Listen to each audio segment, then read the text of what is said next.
All right, what is going on, people? King of Chaos here. It's Thursday night. I'm here with the boss man. He is currently checking this video out to share it on his feed, which means, of course, that's what you should be doing too. Feel free to share this, like, comment, question, anything that you feel like doing, please. This is some interactive time. Hop on in and, please, by all means, join up with the conversation. Boss man, how are you feeling today? I'm good. I don't know how I'll be like later in that White Castle. I'm good right now. That's right. That is right. I hope your fucking asshole explodes. I'll laugh. Ha ha he he. Anyway, enough about asshole talk. Let's, we had an idea on things to speak about today that, of course, I think we're going to get into. But if you guys, again, by all means, hop in with any of your questions, comments, anything that you guys want to join in on us for. This week it's a common I wouldn't say argument, a common debate that the boss and I have from time to time. I mean, obviously wrestling is an art form, so everybody's got, I guess, different tastes in wrestling, right? However, I personally feel that a good majority of what was going on in the Attitude Era was kind of shit. The boss man loves the Attitude Era, and he's probably in the majority there. I know a lot of people talk very kindly about the Attitude Era, so this is a conversation we often have. I feel like it'd be entertaining for us to do it, and also probably entertaining for you guys. Hold on, before you start in, I got 2 comments already. Zeno, which match did I post about that was awesome? I think I posted about 3 or 4 today, so you got to be a little bit more specific. And in fact, I learned today apparently Sabu was almost in the '96 Royal Rumble. I do believe that. Sabu was on the radar for quite some time. So there you go. All right. Did he ever appear in any Royal Rumbles? Sabu? No, he only appeared on those Raws. If I'm not mistaken. Okay. So the Attitude Era. Yes. I know when everybody knows when it started. I guess what was it, 97 we discussed? 97, yes. Let's go back a little bit further than that to the tail end of '96 when Bret Hart came back. Survivor Series '96. I think things started changing then. And Austin was doing the FU or Austin 316 that says I just whipped your ass. Whatever. Okay? So that summer, I guess the summer of '97, they did the Calgary Stampede in your house, which was the heels being, I guess, the faces, which is Austin's team, against the Hart Foundation, which were the heels here, but the faces there. Right. I thought that was, and you say that's prior to the Attitude Era. I thought that was really, that was probably one of my most favorite times of wrestling. No, honestly, that part, I mean, honestly, all of '97, pretty much, in my opinion, the Attitude Era begins with Austin 316. Sure. Okay. Boom. That's immediate fucking change immediately. The business is now on its ass. Let's look at SummerSlam. Oh yeah, Zeno, that match was fucking awesome. Look at, you're gonna shit on the wrestling, but SummerSlam '97. Let's go there. Owen Hart versus Austin. The Bulldog and Shamrock. Taker and Brett. Pillman and Goldust. I mean, Triple H and Mankind. These are all top tier matches. And honestly, I think '97 as a whole is one of my favorite years in wrestling. And I can't shit on the Attitude Era. That was actually the lowest rated fucking era. Of course, whatever the shit that I like is without a doubt the lowest rated. No, I liked it too. I don't know why. No, but like that year, the NWO was killing it. ECW, that was '96. They were still killing it in '97.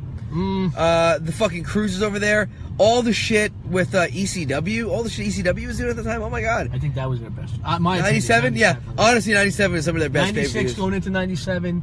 And then towards the end of '97, Barely Legal still a pay-per-view that I could watch to this day, and it holds up for me. '97, that was the first one. Yeah, that's what I said. So now I can't shit on it. What are you shitting on? Okay, I'm shitting on. I might be agreeing with you. I'm shitting on the fact that again, The Rock up top, Austin up top, Taker, all that stuff was fucking good. But these guys were on top for so long. Give me more of a time It's period. everything else that was going on in that era. Again, choppy a pee-pee. That was the summer '98. Fucking the oddities. I'll agree with you there. The fucking oddities. The Truth Commission. Bad. But the Truth Commission was still a bit before. Fucking all the shit with. I mean, Sable was fucking huge ratings for them, but like, my God, giving birth to hands and. I think that was later. No, that was around that time, dude. But fucking keep in mind, '97 and late '96. Through like 2001 was still your Attitude Era. I'm trying to think. All right, so I'll tell you where it really started declining for me. WrestleMania 2000. I even with the opening match, it was the Godfather and somebody with iced tea come to the ring. Pimpin' ain't easy, and I just man. thought, I was like, this fucking WrestleMania sucks. Right, because if that's the thing, it's... Again, Cornette said it best, you know, you hear ding ding immediately followed by ding ding because they don't know how to fucking book anything when it comes to wrestling. That wasn't all the Attitude Era. But that was a lot of that shit, though. It was like literally, how quickly can we get to this fucking, again, Goldust... Shawn, Austin Rock. Oh, great, they're all up top guys, but the up top guys should be doing everything, but everything up top. Let's look at WCW. Is that, what do you consider their era of? Hogan Piper? And you missed my point. All the undercard stuff, everything that wasn't the main event was fucking shit. In terms of putting it together, fucking, even like what is it? Like guys getting fucking dropped onto fucking dog shit in the fucking kennel from hell. This is all fucking stupidity, and they didn't know what the fuck they were doing, and they were just literally throwing shit at a wall to see what stuck. Excuse me. To me, it didn't make. Like, I look back on it, I'm like, this is really not fucking aged well. I don't know. Anything Bulldog Owen when they were feuding for the European title. But I still think that was the beginning of the Attitude Era, where they were really like still had a bit of a focus on things. Mae Young pulling her tits out. Okay, all right, you got to give me a little bit more. I'm giving you plenty. Me 4 years, and I'm trying to figure out what the right, but it's 4 years is the fucking era.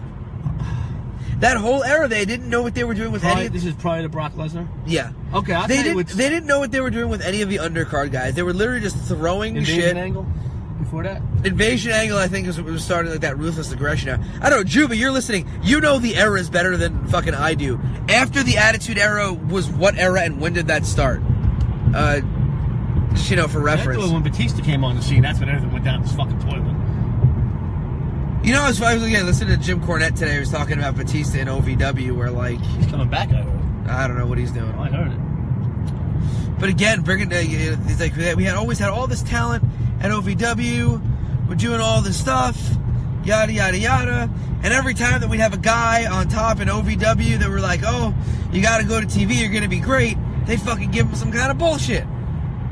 And as I heard that one, they made him a fucking Devon's fucking Devon's keeper or something. Like fucking the Deacon Batista. Buchanan, they fucked that guy all up.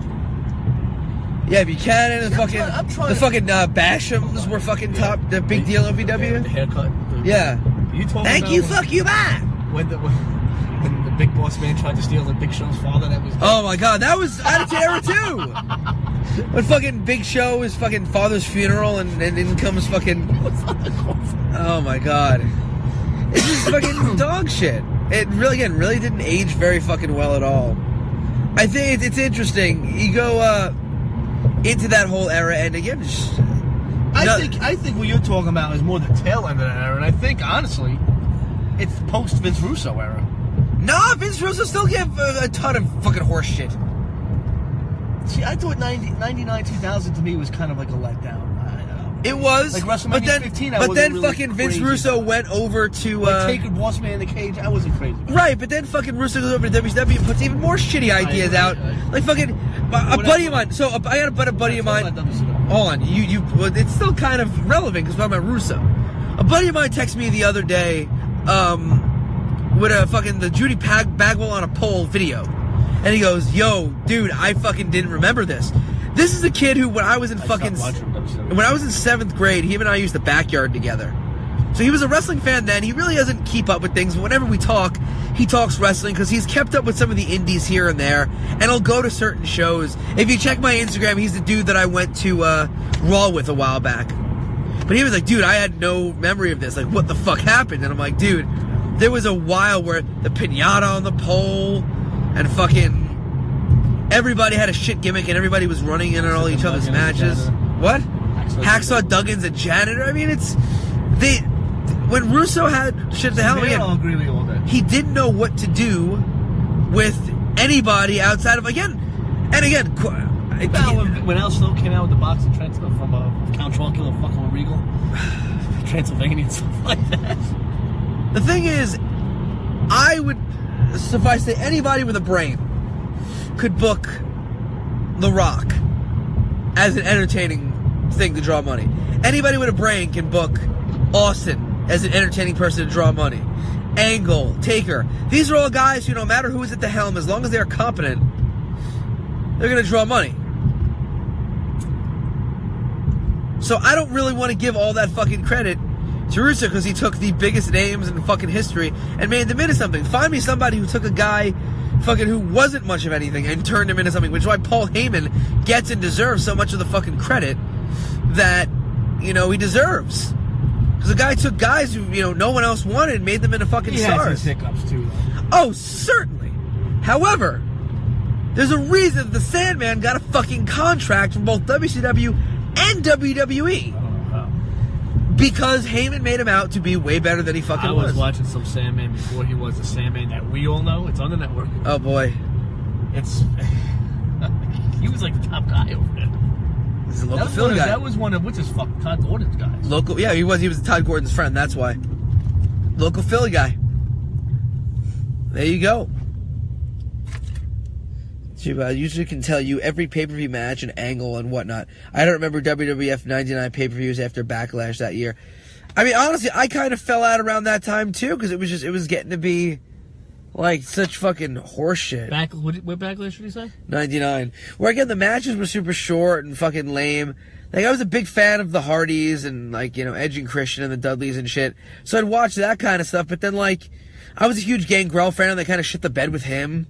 You think he shit the bed on himself? Nah, Gangrel has always been fucking good, dude. They wanted to give him a push, he just didn't have it. And it went to Edge. Nah, Edge they always had fucking high hopes for. Gangrel was supposed to be the guy in that group. Until they fucking brought Edge in and they knew they had something with Edge. They knew. They listened to fucking Pritchard's podcast. Well, Pritchard said they knew what they were getting with Edge. I think they made the right choice. Sir, again, and not taking away anything from Edge, but I don't know. When I see fucking Gangrel and fucking shit angles, like, I fucking lose interest. Let me ask you this. Do you think Shawn Michaels had a lot to do with guys getting buried in the Attitude Era? That's very possible.